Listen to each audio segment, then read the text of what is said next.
His savage methods of persuasion often include torture and brutality. Vyacheslav Ivankov is one of the most feared and respected criminals to emerge from the former Soviet Union. There are those who say Ivankov's reputation is more fiction than fact. What is clear? Vyacheslav Ivankov fled Russia and came to the United States with an agenda.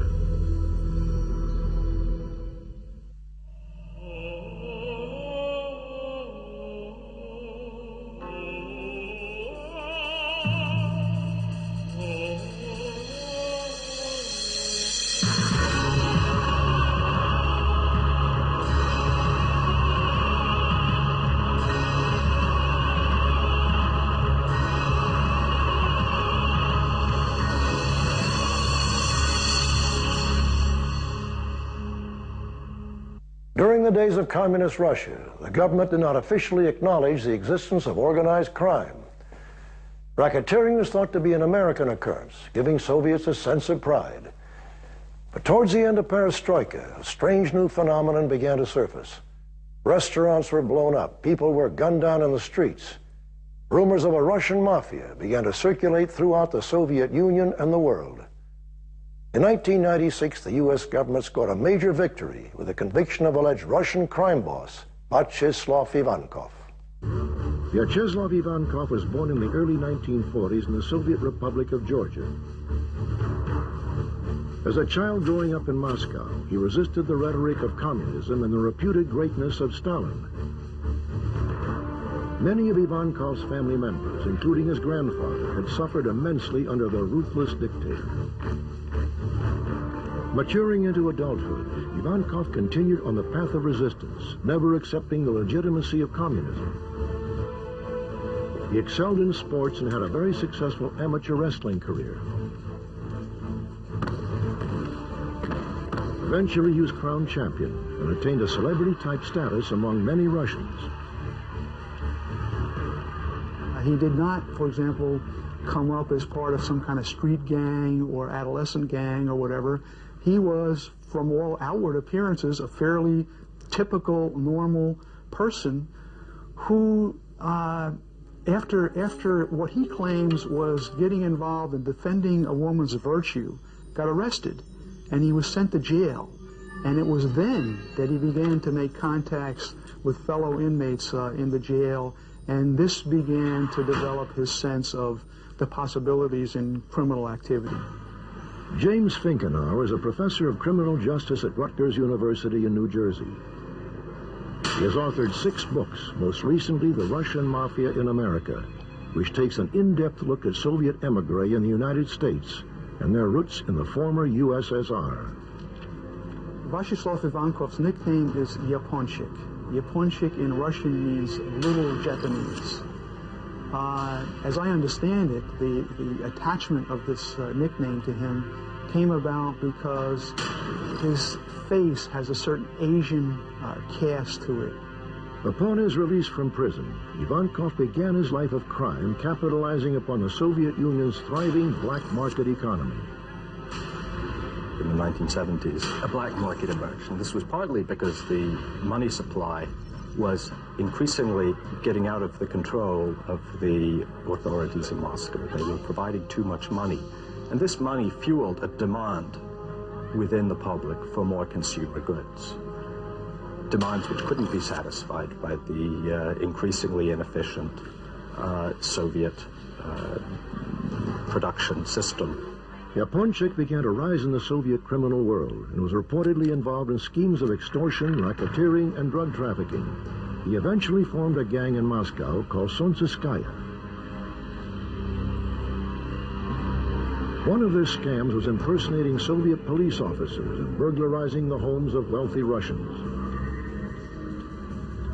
People would have reported burglaries or whatever. They were going in to investigate these burglaries, and then they would steal stuff out of the home. They saw this, this role playing as police officers as being an avenue to get into, commit criminal activity. He was seen by his fellow professional criminals as a tough guy, as a smart guy, as the kind of guy, a stand-up guy, if you will, the kind of guy that if you're forming criminal groups, this is the kind of guy you want. The kind of guy who doesn't back down, the kind of guy who can impose his will on others both physically and mentally, and he's this kind of guy. In 1981, Ivankov was arrested and convicted for robbery, drug trafficking, possession of firearms, and forgery. He was sentenced to serve 14 years in one of the Soviet Union's toughest Siberian prisons. While in prison, Ivankov's stature and reputation continued to grow. He was a hardened criminal who stood up to communists and fought to reform the Soviet prison system. Admired by other prison inmates, Yaponchik was elected to the status of Vor v Zakonie, or thief-in-law, a position held by an elite few professional criminals who are powerful, charismatic, persuasive leaders. These are professional criminals who reject any relationship or involvement with what they consider to be the establishment. They refuse to cooperate with the authorities in any way. They refuse to work. They refuse to participate in education. They just simply reject all formal status quo, initiatives, and they adopt a life of crime, reject their family, family ties, all those kinds of things. Jim Moody is a former Deputy Assistant Director of the FBI Criminal Investigative Division. He spent nearly 30 years fighting organized crime and is believed to be the first FBI agent to officially visit the Soviet Union.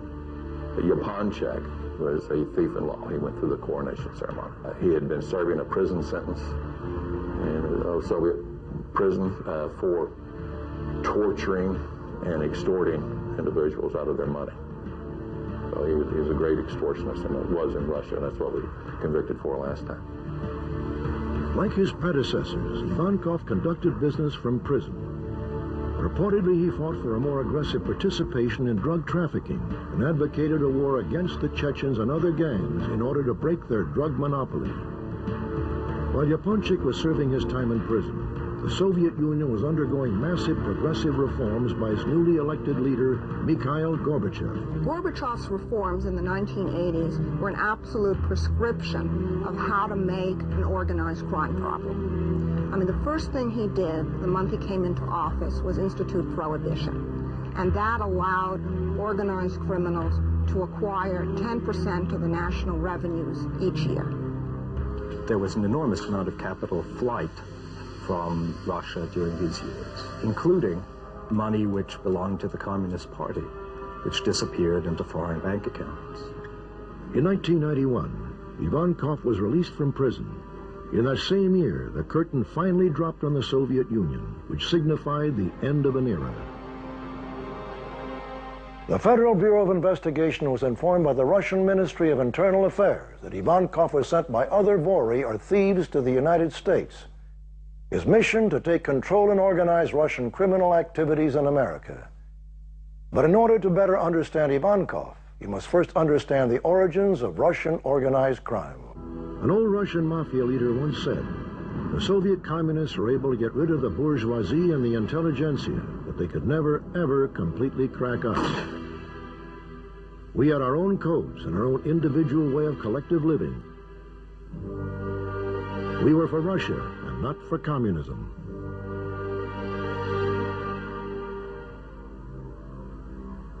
By the turn of the 20th century, Russia's borders extended from Afghanistan to China, with extensive territory along the Pacific coast. In 1894, Nicholas II, Russia's last Tsar, ascended to the throne. There has always been a great divide between the haves and the have-nots in Russia.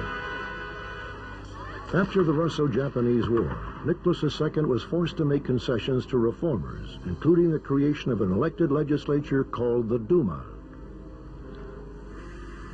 With the industrialization of many Western cities, Russian workers began to organize into local political organizations, or Soviets, united under the Social Democratic Party. In 1912, the Social Democratic Party divided into two separate parties. The radical Bolsheviks led by Vladimir Lenin, and the more moderate Mensheviks. Russian organized crime was always, from the beginning of this century, very closely tied with the government.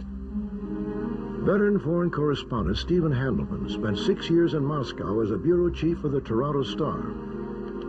He is the author of Comrade Criminal, which takes a comprehensive look into post-Soviet organized crime. The early Bolshevik conspirators, the early Marxists, saw Russian crime groups, Russian gangs, as a model, in effect, for many of their proletarian organizations. One of the reasons was because of their very close hierarchical paramilitary structure. They were almost impenetrable to outsiders. They were very small groups, small cells, who were very effective in what they did. We know that both Lenin and Stalin saw value in using the early crime groups, early criminal societies, as a way of furthering their own cause. The Russian Revolution came about for one important reason, and that was the impact of the First World War, which led to enormous human and physical losses, which disorganized the political system, and which weakened the Tsar. Although the Bolsheviks had great support in Moscow and St. Petersburg, they were by no means in control of the country, which collapsed into civil war. Many of the early Russian crime groups began fighting against the early Bolsheviks, and they began operating in all parts of the country, harassing communist officials. After the death of Lenin in 1924, Joseph Stalin became dictator of the newly formed Union of Soviet Socialist Republics, or USSR. A decade and a half later, Vyacheslav Ivankov was born under Stalin's ironclad rule. Young Ivankov would suffer great family losses due to the strict totalitarian policies of Eastern Europe's most feared ruler. Today, you find some of the older veteran gangster leaders calling themselves the early dissidents. They were the real dissidents in the Soviet state because they actually felt that the communist system was anti-Russian, anti-God, just about everything they believed in. And they saw themselves as the real carriers of the Russian tradition. They themselves called the Vorovskoy Mir, which is the thieves' world. And it was a world of very small, tightly organized criminal groups which were brought together by a very strict and hierarchical code. The leaders of these groups, who were called thieves in law, which meant really thieves within their own law, they were called vori.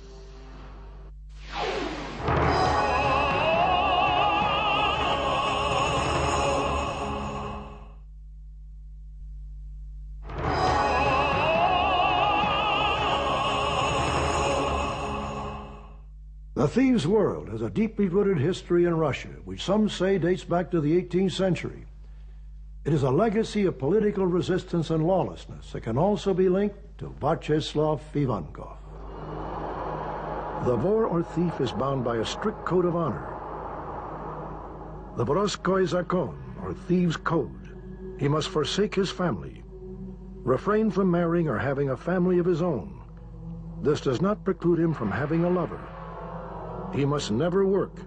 He must survive by criminal activities alone, help other thieves, and recruit and train young beginners in the trade. Limit his drinking and not amass gambling debts that he cannot cover. The thief can have nothing to do with the authorities or serve in the military.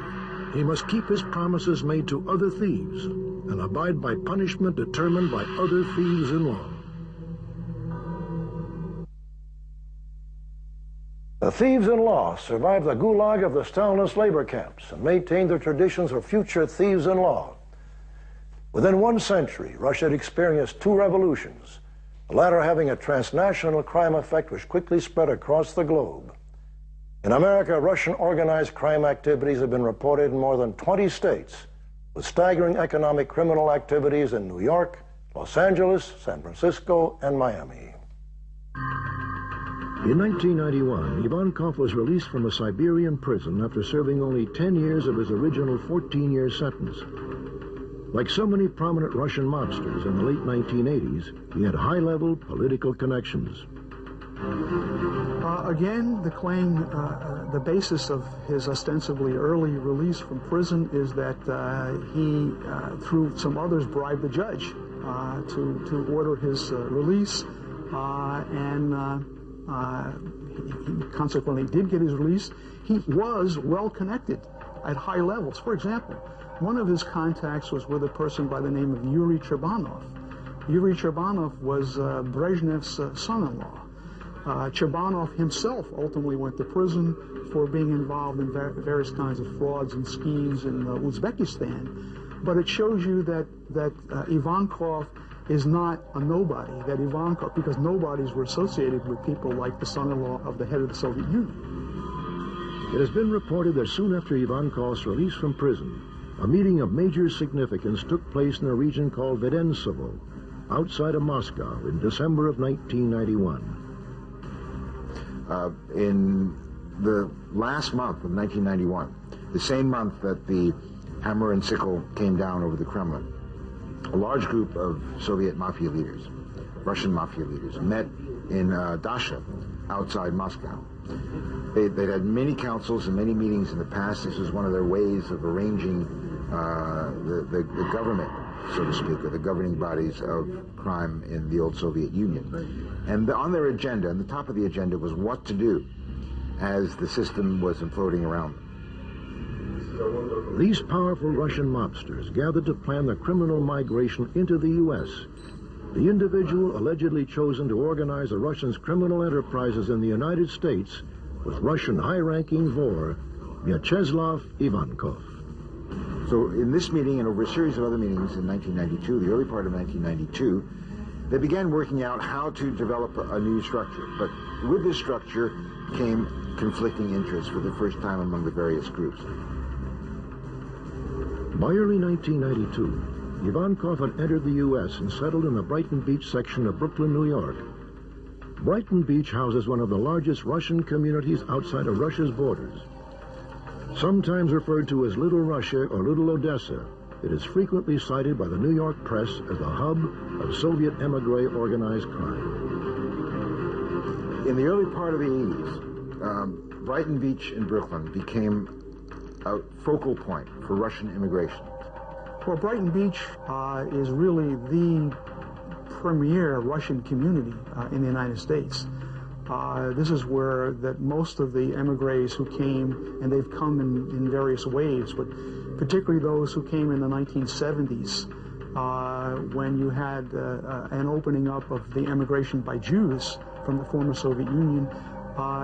They would come typically to Kennedy Airport, and they would arrive at Kennedy Airport, and as has often been the case historically with emigres, they spread out within a narrow range of the port of entry into the country. I remember going to Brighton Beach in the 1970s and visiting a restaurant, and the manager of the restaurant came up to me, and I knew that this restaurant was one of the centers of organized crime in Moscow. And he had been the vice director of the restaurant and started to tell me about how many times he'd been arrested under Soviet rule, and every time he'd managed to get himself out of it. Once in Brighton Beach, Ivankov wasted no time in setting up and organizing the Russian community's criminal activities. By the mid-1990s, due to the fall of communist Russia, many Russians were free to leave the country. This mass exodus also allowed many former Russian criminals to exit as well. Late mid-1970s to late 1970s, early 80s, there were about 200,000 Russian immigrants that came to the United States. About 2,000 of those were hardcore criminals. However, by the mid-1990s, when the Russian communist system broke down and it was free and open for anybody to leave the system, you began to see the formal classical Russian crime groups leaving, sometimes on assignment from the Godfathers in Russia, to settle in the U.S. and to begin to invest money and get involved in criminal activities. And they often shouldered aside these small-time gangsters who began in Brighton Beach and took over more and more and more of their operations. To gain entry into the United States, Ivankov claimed he was a film director on his visa. Ivankov was probably at that time one of the larger members of Russian organized crime that was operating in the United States. He had capabilities of having support with other members of organized crime in the Russian area, and he was able to infiltrate the ethnic communities in the United States, the Russian ethnic communities, because of his notoriety and his reputation in Russia. Russian organized crime members came to the U.S. with more than just a plan of how they were going to make money. They were also armed with years of experience in manipulating bureaucratic red tape. These Russian criminals had a wealth of knowledge in forgery, counterfeiting, and fraud. Richard Ward is the executive director of the College of Criminal Justice at Sam Houston University in Huntsville, Texas. The Russian Mafia is an extremely problematic group for law enforcement, and what makes them different is that here you're talking about some extremely bright individuals who are experts at carrying out a whole range of activities that are illegal. Everything from illegal immigration to insurance fraud, to crimes within Russia, to a growing involvement here in the United States. Russian organized crime in the United States is very violent. All organized crime is violent. There's just different elements of sophistication. Like the American La Cosa Nostra, one time we had 5 La Cosa Nostra members that cooperated with us and started telling us about murders. And they told us about over 230 murders, but we only had about 3 or 4 bodies. Most people just disappeared. The Russians are different in that they kill people, and they're not as sophisticated about it, but they also do a lot of torturing of people before they kill them.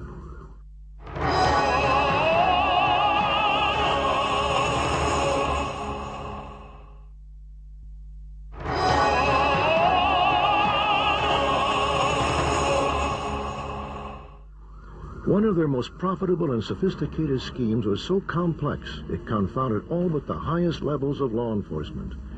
This scheme was called the daisy chain. Russian criminals perpetrated this fraud by first creating a fictitious company which would purchase fuel from the state of New Jersey and transport it across state lines into New York.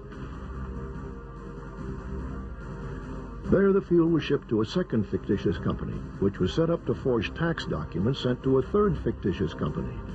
This third company would then distribute the fuel to the public and then collect the federal and state taxes.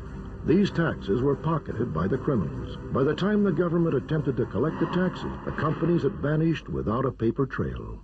The daisy chains are, I mean, this is the personification of the Russian criminal mentality, because I mean, these guys who are now involved in crime here, for the most part, came out of the old black market system that operated in the Soviet Union.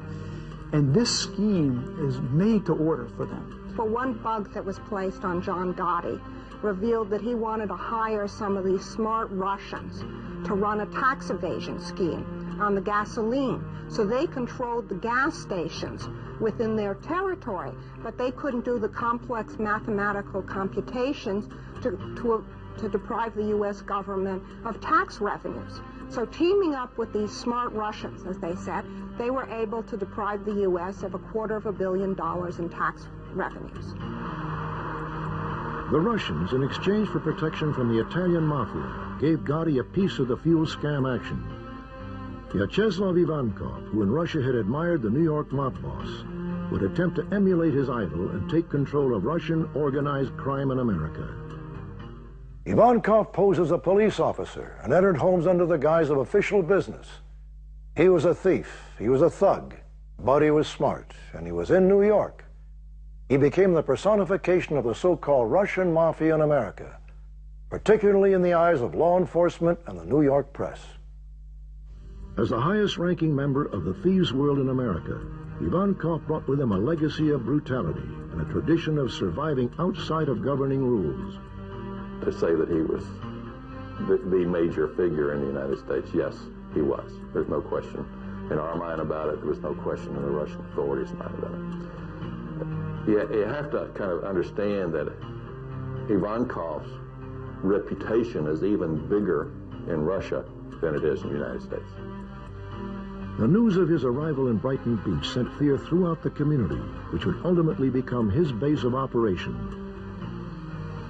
Yaponchik quickly began to organize and establish front companies for his illegal activities.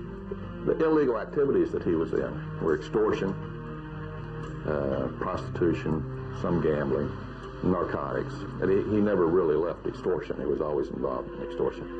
And he also was very active in money laundering. Now, some of the companies that he used in money laundering, we don't know whether they were actually participants in it voluntarily, because he's still a strong-armed man. He's noted for torturing people and extorting them at the same time. So some of the people that were working with him were actually victims at the same time.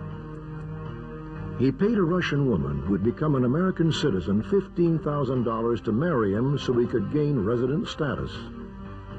It was business as usual for the career criminal, but the FBI had become aware of his presence in New York and quickly began building their case.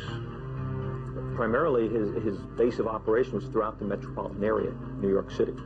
But obviously, because of his ethnic background in the Russian community, he spent a lot of time in Brighton Beach, because of the community nature, because of the people that were there.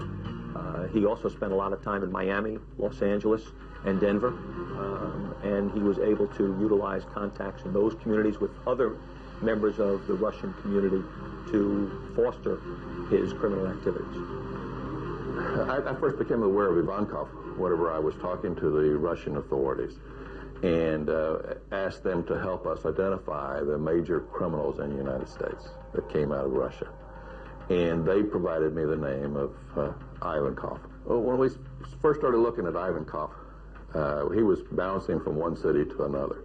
He was primarily in New York City, but he was in Boston, and he was in Denver, and he was in Los Angeles, and he was in Miami, and he was in San Francisco. Then he may go back into Russia to meet with other thieves. So he was bouncing around. And we had a difficulty in identifying where he really was or who he really was. And we found out later, whenever he was arrested, that he actually had 7 passports. As you investigate organized crime, there's a few things that you have to understand dealing with professional criminals. Their strength is their secrecy.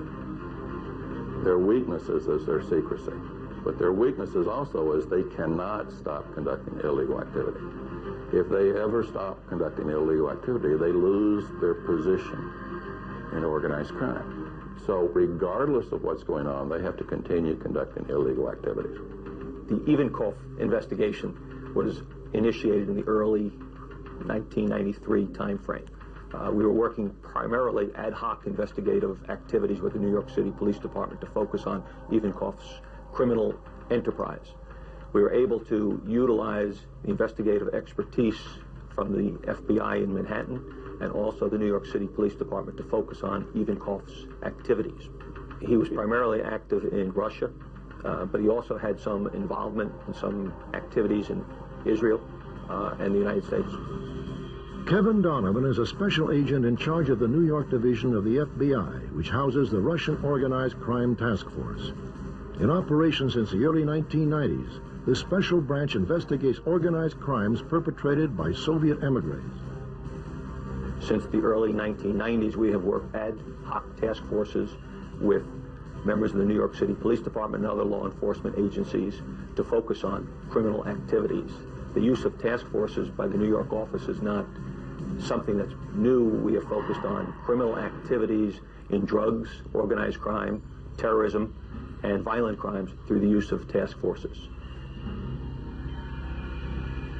In 1995, 3 years after Ivankov entered the United States, he became involved in a scheme to extort several $1 million from a Wall Street investment advisory firm operated by 2 Russian-born businessmen. Clearly, they were targeted because they were Russians.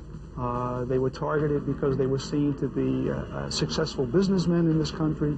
If they're successful businessmen, they must have financial wherewithal. Therefore, they make lucrative targets for this. They also were targets because they still had family back in the former Soviet Union. Apparently, the money that was the target of the extortion had roots in Moscow. Ivankov learned that the 2 businessmen had been wired several $1 million from a Moscow bank without the usual paper trail. Therefore, everyone involved assumed that the money had been transferred illegally. Wanting to capitalize on the situation, Ivankov had an associate attempt to arrange a meeting. The men refused. Ivankov reverted back to some of the street tactics he perfected in Moscow.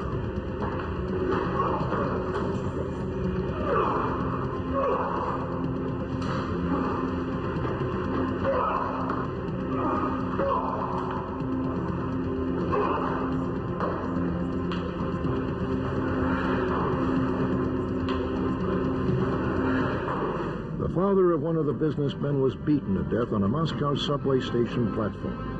The murder has never been solved.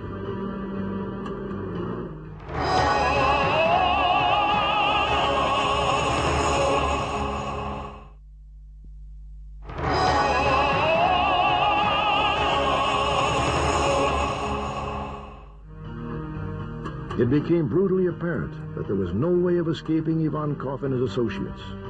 Or was there? We became aware of the scheme that he was involved in through the victims. The victims came forward, and as a result of the victims' cooperation, we were able to again engage in sophisticated investigative techniques to bring this case to a logical conclusion. From his cellular phone, Ivankov ordered his associate to set up a meeting with the two businessmen. The message was given, and the men submitted to paying him $3.5 million. Another Ivankov henchman then drew up the papers documenting the amount of money that was to be paid. Everyone agreed, and the papers were signed.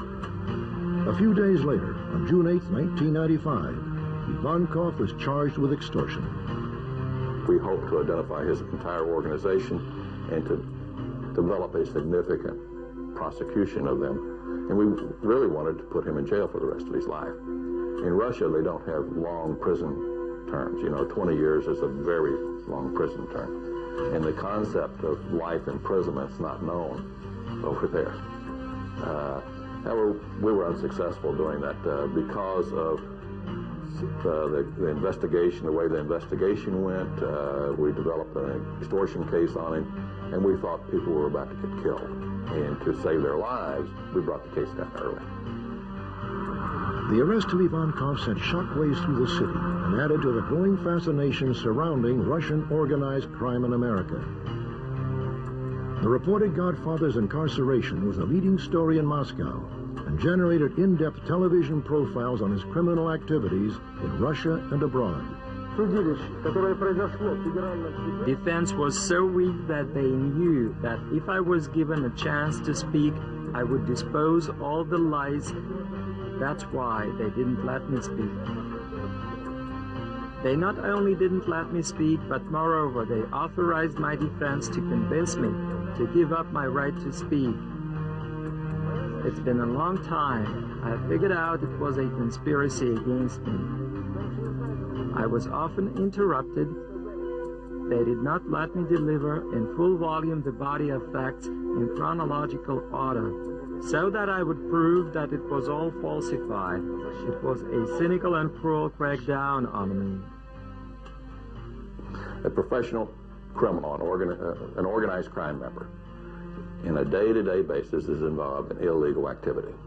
He must maintain the conduct of his illegal activity on a day-to-day basis to maintain his position in the organized crime group. Consequently, if you go after him and target him, you will be able to identify the illegal activities he's in and develop evidence for successful prosecution. Mr. Ivankov has pled not guilty. We expect that we trust the jury, and we start the process today. Ivankov's case is a major case because it demonstrated the ease with which members of the Russian organized crime families have been able to infiltrate the U.S. communities.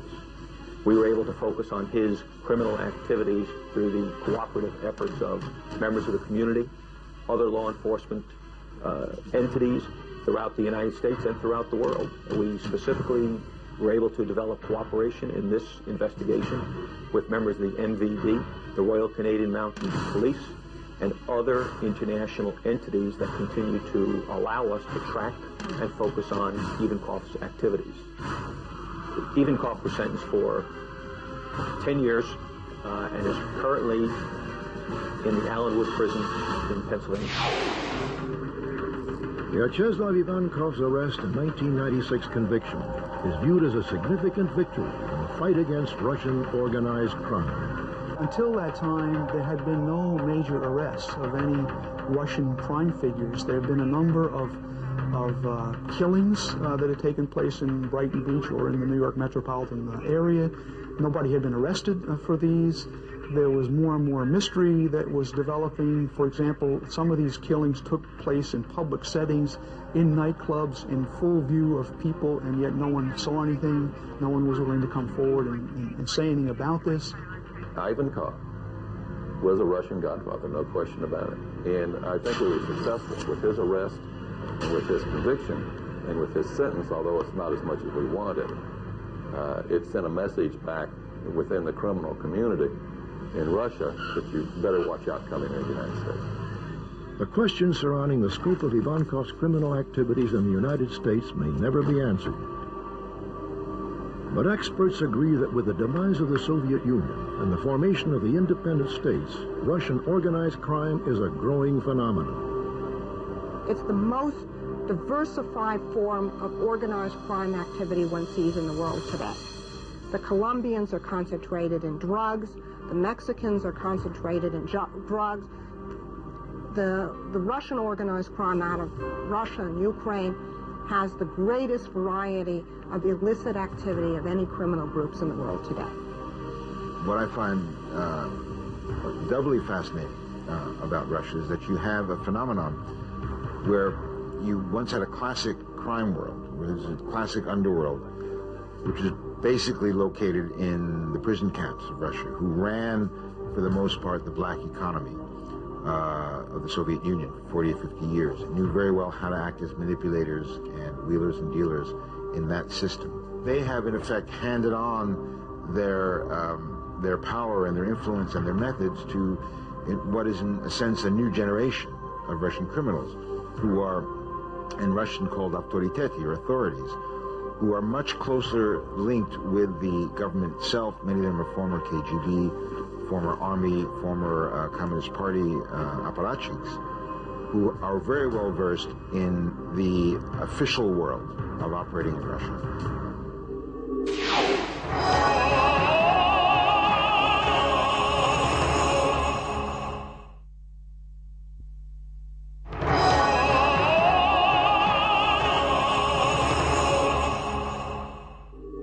Handelman calls them comrade criminals because they have one foot in legitimacy while the other foot walks in the underworld that thrived in the shadows of communism.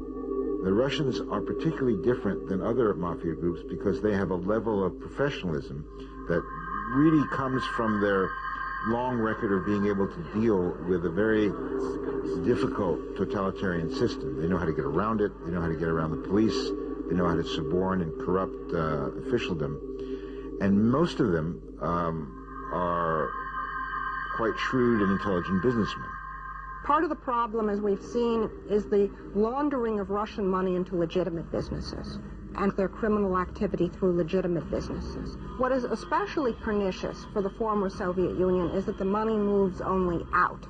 In Italy, in Colombia, in Mexico, organized crime groups invest in the country, but they don't invest hardly anything in any of the countries of the former Soviet Union. So they're just parasites on their economy without returning any of the capital. A lot of business transactions are cleared in Russia in offshore banks, in Cyprus and in other offshore havens. The reason for this is quite simple: to avoid paying taxes. The mafia does this, but also perfectly public businesses, private businesses do so. In part it's illegal, but there are ways of using offshore havens which are not illegal.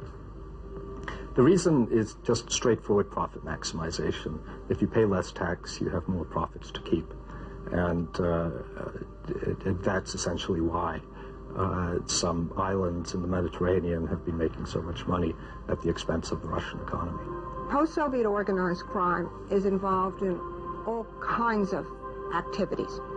You can find them in the construction industry in different parts of the world. That's one of the prime areas they've moved into to launder money. You can find them in the stock market. We just had a criminal convictions of organized crime manipulating stocks, which is sort of the most advanced side of organized crime activity that you'll see. There are just so many ways for organized crime to obtain huge amounts of money very quickly in an undeveloped, inexperienced banking system. There was always a Russian mafia. It's not like it's new. It's just that the breakdown, if you will, of the social structure, the breakdown of the economy offered opportunities for the organized criminal groups to take over. And they've taken over a whole large segments, if you will, of the economy. There isn't global law enforcement. That's the problem. And so therefore, there isn't an international law enforcement effort that is capable of addressing this problem. The United States is gearing up to fight organized crime, but they're dependent on dealing with the law enforcement of other countries. And sometimes these crime groups are committing their activities in 7 or 8 different countries simultaneously. It's impossible to keep track of a lot of Russian activities, the laundering of money from country to country, because much of what the Russians do is overtly legitimate, overtly legal, like many other transnational crime groups. Lately, law enforcement in America has had some success, has been able to get into some of these groups, and they've been able to nab a couple of key leaders who've been operating in America. But it's still very much of an uphill battle. To this day, Ivankov proclaims his innocence and believes that his arrest and subsequent conviction was a result of a conspiracy concocted by the FBI and the Russian government. They would never treat in the same way a representative of any other nation. My right for the final word was taken away from me. I tried several times to say something. My defense said no to that. But I was not given the right to through the restrictions of trial regulations. They tried to play on the side of Russia's secret services.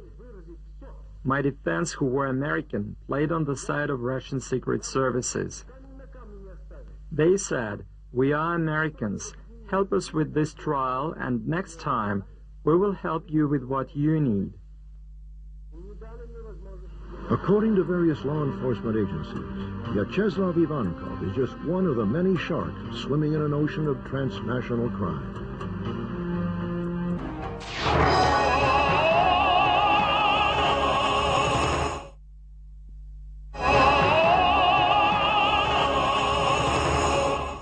It is estimated that Russian organized crime is operating in 50 countries around the world.